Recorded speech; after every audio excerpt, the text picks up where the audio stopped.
Astaghfirullah. Innal hamdalillah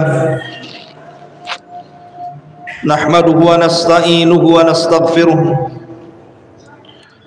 wa na'udzu billahi min shururi anfusina wa sayyiati a'malina. Man yahdihillahu fala mudilla lahu wa man yudlil fala hadiya lahu.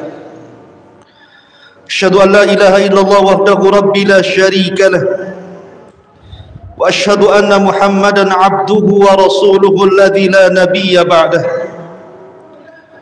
Faqala Allah azza wa jalla: ya ayyuhalladzina amanu taqullaha haqqa tuqatih wa la tamutunna illa wa antum muslimun. Ma'asyiral muslimin yang dimuliakan Allah Subhanahu wa taala, usikum wa nafsi bitaqwallah faqad fazal muttaqun. Fa usalli wa usallimu ala sayyidina Muhammadin wa ala alihi wa sahbihi ajmain, amma ba'du. Ma'asyiral muslimin, jamaah sidang Jumat yang dimuliakan Allah Subhanahu wa taala, sebelum khatib menyampaikan khutbahnya, biasa khatib menyampaikan wasiat untuk khatib pribadi dan tentunya untuk jamaah sekalian. Marilah kita meningkatkan takwa kita kepada Allah Subhanahu wa taala di hari Jumat ini. Tak lupa kita bersalawat kepada Nabi sallallahu alaihi wasallam. Allahumma salli ala sayyidina Muhammad wa ala alihi wa sahbihi wa man sara ala nahjihi ila yaumiddin. Ma'asyiral muslimin yang dimuliakan Allah Subhanahu wa taala,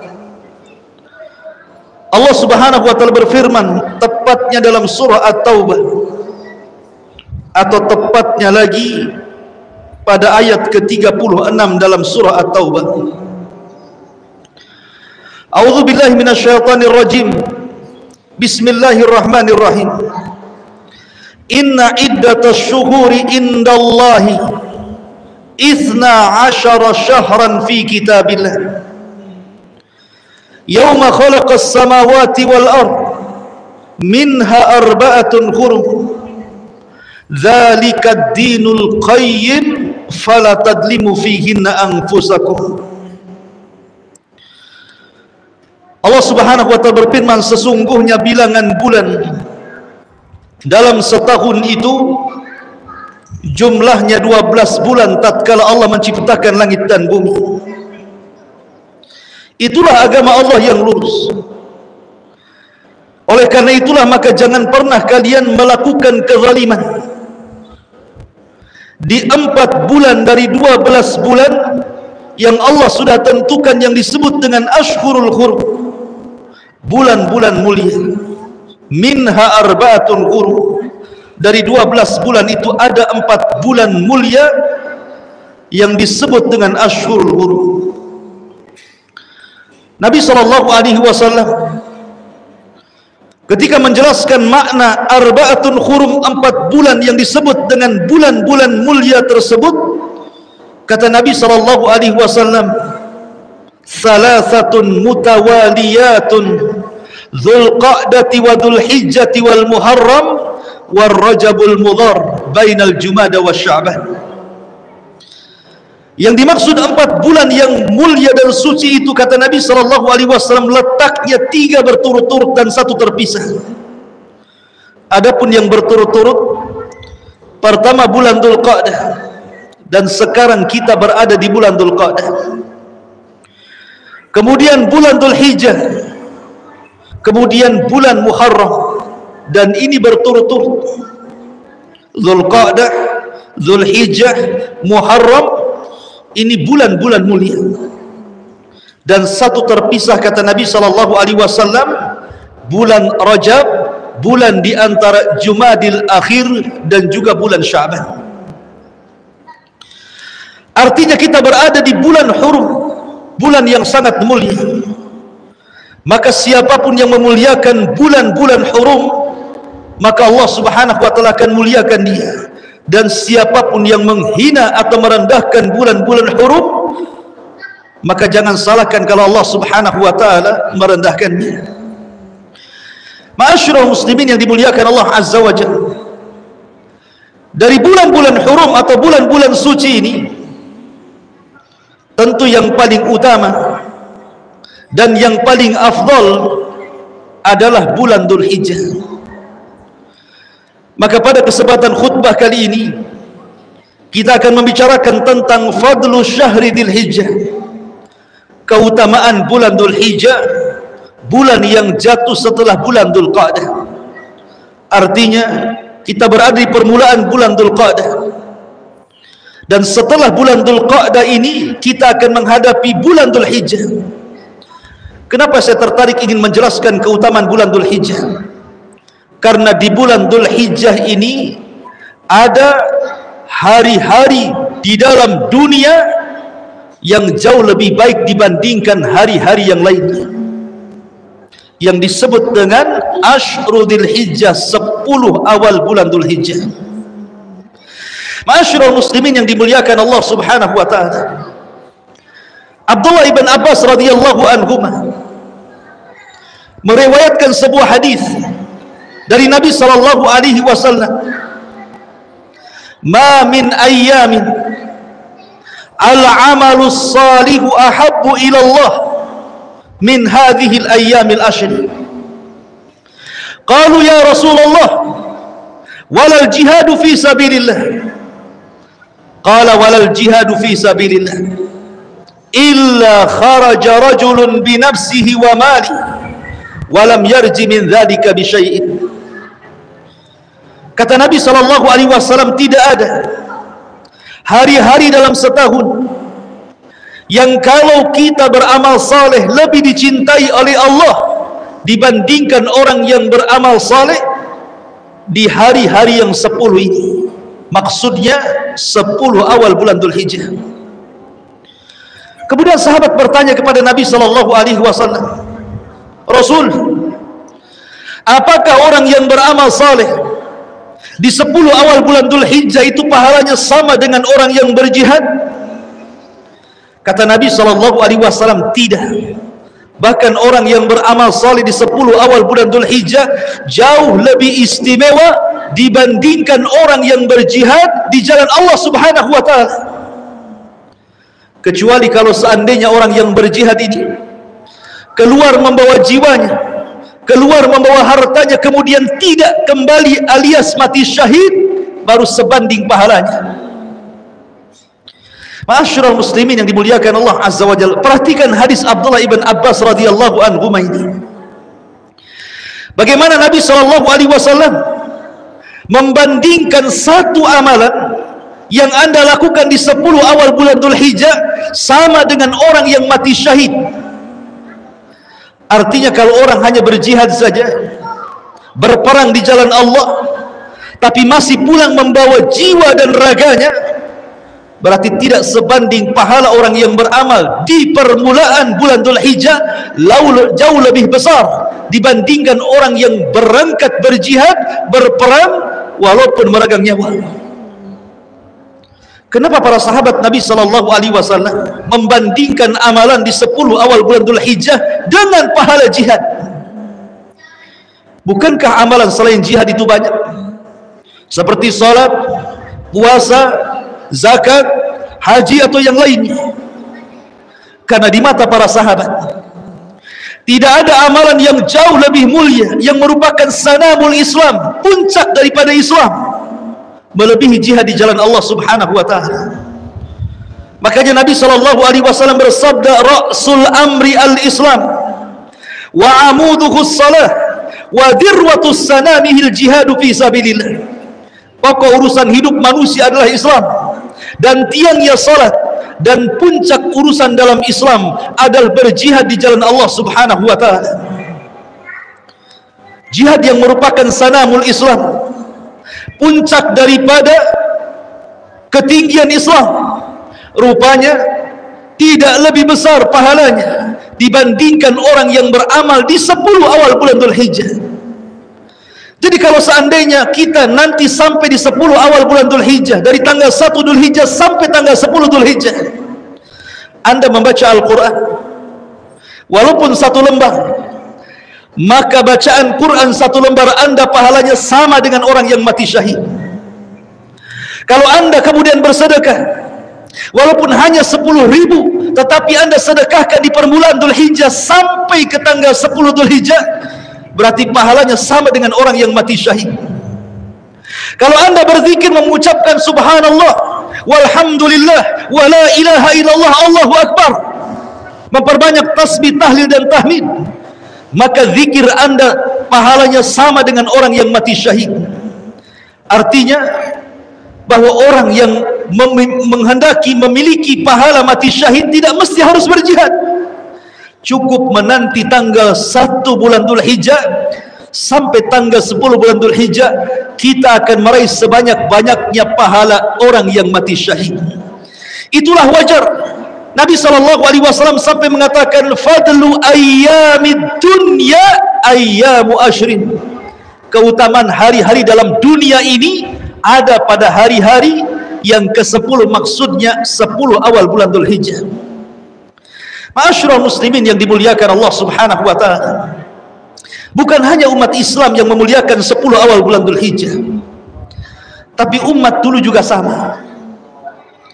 Ketika Allah Subhanahu wa taala menceritakan tentang kisah Nabi Musa alaihi salatu wassalam, wa wa'adna Musa 30 lailatan summa atmamnaha bi ashrin wa tamma miqatu rabbih 40 lailatan. Ketika Allah Subhanahu wa taala menjanjikan kepada Musa untuk menurunkan Taurat di Bukit Sainah, maka Allah Subhanahu wa taala memerintahkan Musa untuk tinggal di Bukit Sainah selama 30 malam atau 30 hari. Maka di hari ke-30, Musa alaihi salatu wassalam yang saat itu dia sedang berpuasa, hendak membatalkan puasanya. Karena dikhawatirkan kalau seandainya dia tidak membatalkan puasanya, kemudian dia berdialog dengan Allah Subhanahu wa taala, maka lisannya akan mengeluarkan bau. Maka Allah Subhanahu wa taala katakan kepada Musa, ya Musa, la lahufu fammi shaim atyab indallahi min rihil misk. Wahai Musa, bau mulutnya orang yang berpuasa jauh lebih wangi dibandingkan minyak kasturi di hadapan Allah Subhanahu wa taala. Maka Allah Subhanahu wa taala merintahkan 10 hari lagi agar Musa berpuasa sehingga digenapkan menjadi 40 hari. Sebagian para ulama tafsir mengatakan bahwa peristiwa Musa ketika berbicara dengan Allah Subhanahu wa taala pada hari yang ke-40 dan turun padanya Taurat, 30 pertama Musa berada di bulan Dhul Qa'dah, dan 10 akhir sebagai tambahan genap menjadi 40 hari adalah 10 awal bulan Dhul Hijjah. Artinya bulan Dhul Hijjah adalah bulan bersejarah, di mana Musa alaihi salatu wassalam berdialog dengan Allah Subhanahu wa taala dan turun padanya kitab yang pertama kali dari kitab-kitab yang langit yang turun ke bumi, kitab Taurat. Kitab Taurat turun kepada Musa alaihi salatu wassalam tepat pada tanggal atau pada hari ke-40, atau dengan kata lain tepat pada tanggal 10 bulan Dhul Hijjah, atau disebut dengan hari Ashura, tanggal 10 bulan Dhul Hijjah. Ma'asyiral muslimin yang dimuliakan Allah Subhanahu wa taala, belum lagi keistimewaan yang lain di bulan Dhul Hijjah. Kata Al-Hafidz Ibnu Hajar rahimahullahu taala, kalau kita melihat sisi siangnya, maka 10 awal bulan Dhul Hijjah jauh lebih utama dibandingkan 10 akhir bulan Ramadan. Ketika Allah Subhanahu wa taala berfirman, wal fajri wa layalin ashri, demi waktu fajar dan demi malam-malam yang 10. Ada yang mengatakan malam-malam yang 10 adalah 10 akhir Ramadan. Ada juga yang mengatakan ahli tafsir bahwa yang dimaksud malam yang ke-10 adalah 10 awal bulan Dhul Hijjah. Lalu mana yang lebih utama? 10 akhir Ramadan ataukah 10 awal bulan Dhul Hijjah? Kata para ulama, kalau dilihat dari siangnya, maka 10 awal bulan Dzulhijjah jauh lebih mulia dibandingkan 10 akhir Ramadan. Tapi kalau dilihat dari malamnya, maka 10 akhir Ramadan jauh lebih mulia dibandingkan 10 awal bulan Dzulhijjah, karena 10 akhir Ramadan ada malam Lailatul Qadar. Tetapi kenapa kemudian siangnya lebih istimewa dibandingkan 10 akhir Ramadan, 10 awal bulan Dzulhijjah? Kata Al-Hafidz Ibnu Hajar rahimahullahu taala, lijtima'i usulil ibadati fiha. Karena di 10 awal bulan Dzulhijjah terkumpul semua ibadah padanya, terkumpul arkanul Islam. Rukun-rukun Islam bisa dikumpulkan di 10 awal bulan Dzulhijjah dan tidak bisa dikumpulkan di 10 akhir Ramadan. Di 10 akhir Ramadan Anda bisa bersyahadat, Anda bisa berpuasa, Anda bisa zakat, tapi Anda tidak bisa haji. Tapi di 10 awal bulan Dzulhijjah Anda bisa bersyahadat, Anda bisa salat, Anda bisa berpuasa, Anda bisa haji, sehingga arkanul Islam bisa dilakukan di 10 awal bulan Dzulhijjah. Itulah kenapa kemudian 10 awal bulan Dzulhijjah disebut ayyamid dunya, seutama-utama hari di dunia ini. Oleh karena itu jangan pernah diremehkan 10 awal bulan Dzulhijjah yang 3 minggu lagi mungkin kita akan sampai di hari tersebut. Ma'asyiral muslimin, jamaah salat Jumat yang dimuliakan Allah Subhanahu wa taala. Apalagi di 10 awal bulan Dzulhijjah ada yang disebut dengan hari Arafah, hari di mana yang disebut Hajjul Akbar, hari haji besar, di mana ribuan kaum muslimin berkumpul di Arafah memanjatkan ampunan kepada Allah Subhanahu wa taala, sehingga Allah turun dan menurunkan rahmatnya. Kata Nabi SAW, tidak pernah syaitan merasa terhina di hadapan Allah melebihi ketika dia melihat hamba-hamba Allah istighfar pada hari Arafah. Dan itu ada di 10 awal bulan Dzulhijjah. Kemudian juga di 10 awal bulan Dzulhijjah ada yang disebut dengan Yaumun Nahri, hari penyembelihan kurban, yang disebutkan oleh Nabi SAW, tidak ada hari yang lebih istimewa di hadapan Allah Subhanahu wa taala dibandingkan hari saat Anda menumpahkan darah kurban. Itulah Yaumun Nahri. Ketika Nabi SAW di hadapan para sahabatnya mengatakan, tepat pada tanggal 10 bulan Dzulhijjah, kata Nabi SAW, tahukah kalian hari apa ini? Sahabat mengatakan, Allah dan Rasulnya yang tahu. Maka Nabi SAW mengatakan, bukankah ini hari penyembelihan kurban? Maka sahabat mengatakan, tentu wahai Rasul. Kemudian Rasul mengatakan, tahukah kalian bulan apa ini? Maka sahabat mengatakan, Allah dan Rasulnya yang tahu. Kata Nabi SAW, bukankah ini bulan Dzulhijjah? Maka sahabat mengatakan, iya wahai Rasul.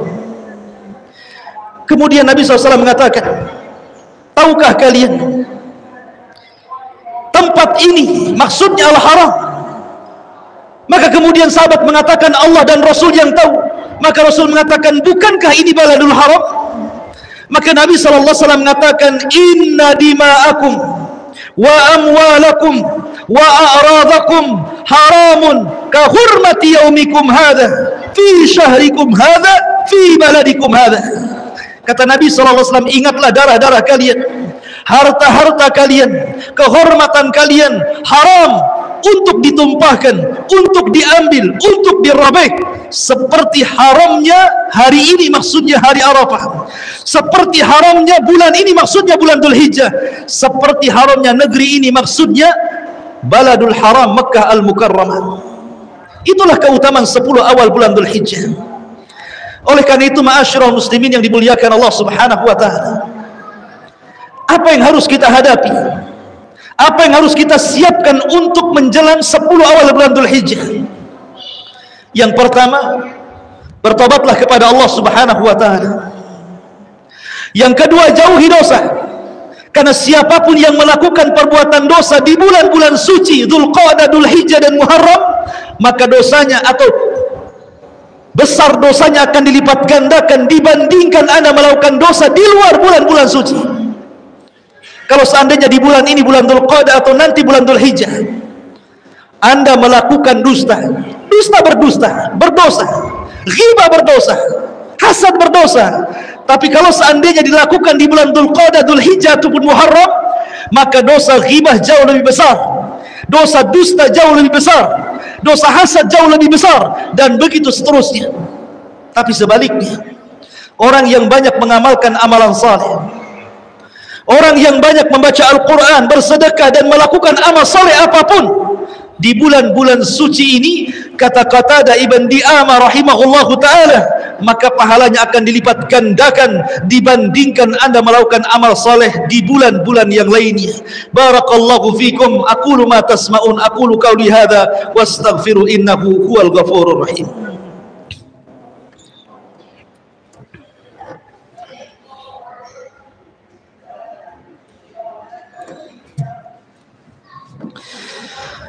Bihamdillahi wassalatu wassalamu ala rasulillah wa ala alihi wa sahbihi wa mawalah wa la hawla wa la quwwata illa billahi wa ba'du. Lalu apa sunnah yang disunnahkan Rasul apabila kita menginjak di permulaan bulan Dzulhijjah 1 sampai 10 Dzulhijjah? Yang pertama, perbanyak zikir. Sebagaimana Nabi SAW bersabda, fa'akthiru fihinna minat tahlili wat takbiri wat tasbih. Perbanyak oleh kalian membaca tahlil, membaca tahmid, membaca takbir apabila sampai di 10 awal bulan Dzulhijjah. Terutama bertakbir, membaca Allahu Akbar, Allahu Akbar, Allahu Akbar, Allahu Akbar, la ilaha illallah, Allahu Akbar, Allahu Akbar walillahil hamd. Kata para ulama, bertakbir itu ada 2 macam. Ada takbir mutlak, ada takbir muqayyad. Adapun takbir mutlak, anda boleh bertakbir ketika masuk di permulaan bulan Dzulhijjah. Tanggal 1 Dzulhijjah anda boleh bertakbir. Anda boleh bertakbir di siang hari, anda boleh bertakbir di sore hari, anda boleh bertakbir di malam hari, di pagi hari, mutlak apapun. Sebagaimana Abdullah ibn Umar radhiyallahu anhu bertakbir sehingga Mina bergoncang dengan takbirnya para sahabat Nabi SAW. Kemudian ada takbir muqayyad, dan itu takbir dimulai ketika terbenamnya matahari pada tanggal 9 bulan Dzulhijjah dan masuknya pada tanggal 10 bulan Dzulhijjah, atau disebut dengan Idul Adha, sampai ayyamut tasyrik 11, 12 dan 13 disebut ayyamut tasyrik. Disitulah takbir muqayyad. Artinya yang pertama disunnahkan adalah bertakbir dan berzikir kepada Allah Subhanahu wa taala. Kemudian yang kedua, memperbanyak puasa. Ada 2 riwayat yang sangat bertentangan, tetapi kemudian para ulama berusaha menjamaknya. Pertama, riwayat Hafsah mengatakan Nabi SAW berpuasa pada 10 awal bulan Dzulhijjah. Tapi Aisyah radhiyallahu anha mengingkari bahwa Rasul tidak berpuasa. Kedua-duanya sama-sama istri Nabi SAW. Hafsah mengatakan Rasul berpuasa, Aisyah mengatakan tidak berpuasa, dan dua-duanya sahih. Maka Al-Hafidz Ibnu Hajar rahimahullahu ta'ala ingin menggabungkan keduanya, bahwa boleh seseorang itu kadang-kadang berpuasa, kadang-kadang tidak. Kita boleh berpuasa dengan puasa-puasa yang warid, yang sampai kepada kita seperti puasa Daud atau puasa Senin Kamis, puasa-puasa yang disyariatkan kepada kita oleh Allah Subhanahu wa ta'ala dan Rasulnya. Kemudian yang ketiga, memperbanyak salat. Tentu yang dimaksud selain daripada salat wajib, salat sunnah. Kemudian juga bersedekah, karena bagaimanapun sedekah di bulan-bulan suci pahalanya jauh lebih besar dibandingkan sedekah di bulan-bulan yang lainnya. Kemudian bagi anda yang memiliki keleluangan rizki dari Allah Subhanahu wa ta'ala, maka anda bisa berkurban. Dan tidak ada harta yang lebih baik dibandingkan harta yang digunakan untuk membeli hewan kurban. Makanya ketika Allah Subhanahu wa ta'ala selalu mengiringkan kalimat salat dengan kurban di dalam Al-Quran, seperti Allah mengatakan, fasalli li rabbika wanhar, salatlah engkau kepada Rabbmu dan berkurbanlah. Qul inna salati wa nusuki wa mahyaya wa mamati lillahi rabbil alamin. Katakan, sungguh salatku dan kurbanku. Selalu Allah menyebut satu nafas antara ibadah salat dan kurban. Kenapa? Sebab kalau kita bicara ibadah badan, tidak ada ibadah yang lebih mulia melebihi salat. Tapi kalau kita bicara ibadah harta, maka tidak ada yang lebih mulia dibandingkan kurban pada waktunya. Kalau seandainya Allah takdirkan dari sekarang Anda bisa mengumpulkan uang untuk membeli hewan kurban, berkurbanlah. Karena sesungguhnya tidak ada ibadah harta yang lebih afdal melebihi ibadah kurban, karena kurban hakikatnya mendekatkan diri kita kepada Allah Subhanahu wa taala. Dan bagi Anda yang mungkin memiliki kelebihan yang rizki yang lebih lagi, Anda bisa pergi haji dan juga umrah sebagaimana yang dilakukan Nabi sallallahu alaihi wa ala alihi wasallam. Innallaha malaikatahu yusalluna 'alan nabi ya ayyuhalladzina amanu sallu alaihi wa sallimu taslima. Allahumma ighfir lil muslimina wal muslimat wal mu'minina wal mu'minat al ahya'i minhum wal amwat innahu qaribun mujibu da'wa ya qadiyal hajah. Allahumma arinal haqqa haqqa warzuqna ittiba'ah wa arinal batila batila warzuqna istinabah. Allahumma nas'aluka al-huda wat tuqa wal afafa wal ghina. Allahumma nas'aluka khaira ajilihi wa ajili ma alimna minhu wa ma lam na'lam wa na'udzubika minasyarri ajilihi wa ajili ma alimna minhu wa ma lam na'lam. Allahumma na'udzubika an nusyrika bika wa nahnu na'lam wa na'udzubika bima la na'lam.